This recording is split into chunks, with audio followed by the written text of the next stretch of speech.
মালয়েশিয়ায় অবৈধ কর্মীদের জন্য সাধারণ ক্ষমার মেয়াদ শেষ হচ্ছে 30শে এপ্রিল। মালয়েশিয়ার ইমিগ্রেশন বিভাগের তথ্য অনুযায়ী গত বছরের 19শে মে শুরু হওয়া এই কর্মসূচিতে এখন পর্যন্ত নিবন্ধন করেছেন 2,28,961 জন বিদেশি। এর মধ্যে 2,04,523 জন ইতিমধ্যে নিজ নিজ দেশে ফিরে গেছেন। ইমিগ্রেশন বিভাগের মহাপরিচালক দাতুক জাকারিয়া শাবান জানান, কর্মসূচির মাধ্যমে সরকার সংগ্রহ করেছে প্রায় 11,45,00,000 রিঙ্গিত ফি।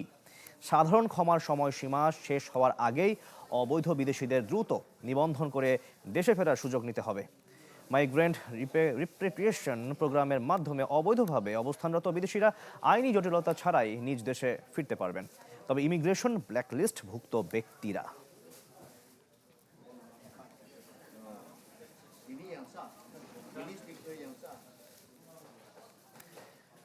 দর্শক, এই বিষয়ে আমরা আরো খবর জানবো। মালয়েশিয়া থেকে যুক্ত হয়েছেন আমাদের সহকর্মী ওয়াহিদ সোহান। সোহান, আর কি খবর জানাবেন আমাদেরকে, বিস্তারিত একটু বলবেন?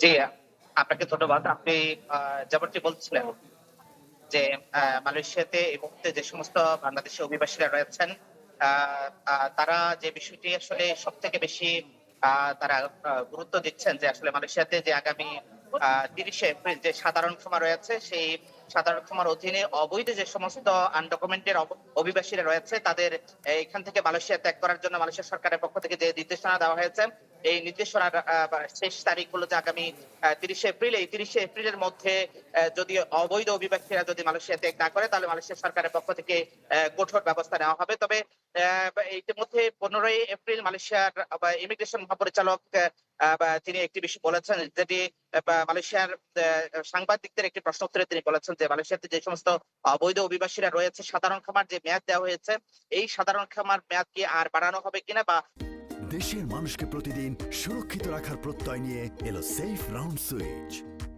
অবৈধ অভিবাসীদের ব্যাপারে আসলে কি সিদ্ধান্ত নেওয়া হবে, তখন তিনি যে কথাটি বলেছিলেন তার সংবাদ সম্মেলনে, সেটি হলো যে আসলে এই অবৈধ অভিবাসীদের বিষয়ে এবং যে সাধারণ ক্ষমার হলো যে নতুন করে কোনো মেয়াদ বাড়ানো হবে কিনা এই বিষয়ে মালয়েশিয়ার যে স্বরাষ্ট্র মন্ত্রণালয়ের মন্ত্রী রয়েছেন দাতুশ্রী সাইফুদ্দিন নাসির ইসমাইল, তিনি এই বিষয়ে সিদ্ধান্ত নেবেন এবং তিনি এই বিষয়ে একটি দিক নির্দেশনা দিবেন। সেই নির্দেশনার অপেক্ষায় মালয়েশিয়া ইমিগ্রেশন রয়েছে। তবে আপনাকে বলে রাখি যে আসলে আগামী 30শে এপ্রিলের যে সময়সীমা মালয়েশিয়া ইমিগ্রেশন বা প্রশাসনের পক্ষ থেকে নির্ধারণ করে দেওয়া হয়েছে, এই নির্ধারিত সময়ের মধ্যে যদি অবৈধ অভিবাসীরা না যায়, কিন্তু তাদেরকে কঠোর আইনের আওতায় নিয়ে আসার জন্য যে হুমকি দেওয়া হচ্ছে বা বলা হচ্ছে।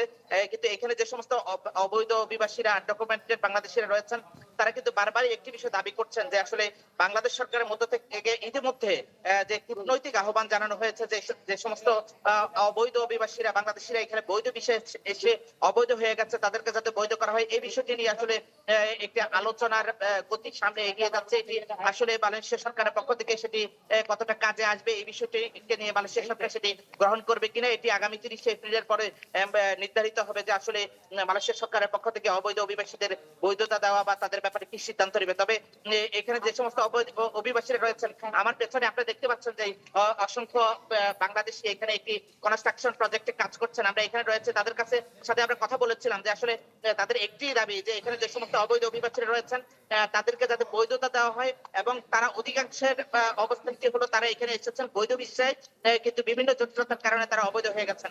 তবে আরেকটি বিষয় আপনাকে বলে রাখি যে আসলে এই মুহূর্তে মালয়েশিয়াতে যে কলিং ভিসার প্রক্রিয়া শুরু হচ্ছে বা নতুন করে কর্মী নেওয়ার যে প্রক্রিয়াটি শুরু হচ্ছে, এই কর্মী নেওয়ার বিষয়টির যে স্বচ্ছতা, জবাবদিহিতা এবং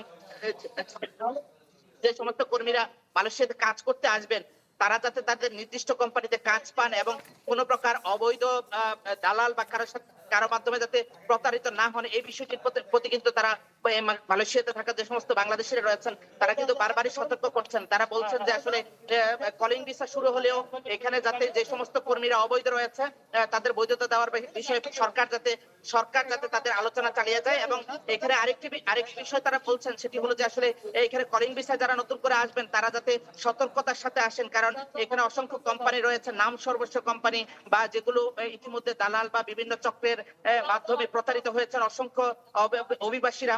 এটি যাতে এবার না হয় সেদিকে বাংলাদেশ এবং মালয়েশিয়া দুই দেশের সরকারের মধ্যে যাতে আলোচনা করে এটি কিন্তু ঠিক করা হয়। এই বিষয়টির ভিত্তিতে কিন্তু মালয়েশিয়া থাকা যে সমস্ত অভিবাসীরা রয়েছেন তারা কিন্তু বারবারই বলছেন, আপনি দেখতে পাচ্ছেন যে আবার পেছনে অসংখ্য অভিবাসী তারা কিন্তু তাদের কর্মস্থলে কাজ শেষ করে কিন্তু তারা ফিরে যাচ্ছে। আমরা এখানে কথা বলেছিলাম, অসংখ্য অভিবাসী রয়েছেন যাদের বৈধ ভিসা রয়েছে, তারা কিন্তু নির্দিষ্ট কোম্পানিতে কাজ করার কারণে কিন্তু তারা এখানে কোন রকম জটিলতার মধ্যে নেই, ইমিগ্রেশন হয়রানির মধ্যে নেই। তবে যাদের বৈধ ভিসা নেই তারা কিন্তু এখানে বিভিন্ন রকম জটিলতার মধ্যে পড়ছেন এবং তারা বিভিন্ন রকম হয়রানির মধ্যে পড়ছেন। তো আমরা আশা করব যে এখানে নতুন করে কলিং ভিসা যে সমস্ত অভিবাসীরা আসবেন অথবা যে সমস্ত বাংলাদেশিরা এখানে নতুন করে কলিং ভিসা আসবেন, অবশ্যই তাদেরকে যাচাই করতে হবে যে তার নির্দিষ্ট কোম্পানিতে কাজ আছে কিনা, অথবা যারা যে সমস্ত রিক্রুটিং এজেন্সিগুলো এখানে তাদেরকে রিক্রুট করবেন তারা যাচাই করবেন যে আসলে মালয়েশিয়াতে যে সমস্ত কর্মী প্রেরণ করবেন তাদের কাজ আছে কিনা। এটি হলো যে আসলে মালয়েশিয়া থাকা প্রবাসীদের প্রত্যাশা। অনেক ধন্যবাদ সোহান আপনাকে আমাদের সঙ্গে যুক্ত হওয়ার জন্য। দর্শক, মালয়েশিয়া থেকে যুক্ত হয়েছিলেন সহকর্মী ওয়াহিদ সোহান।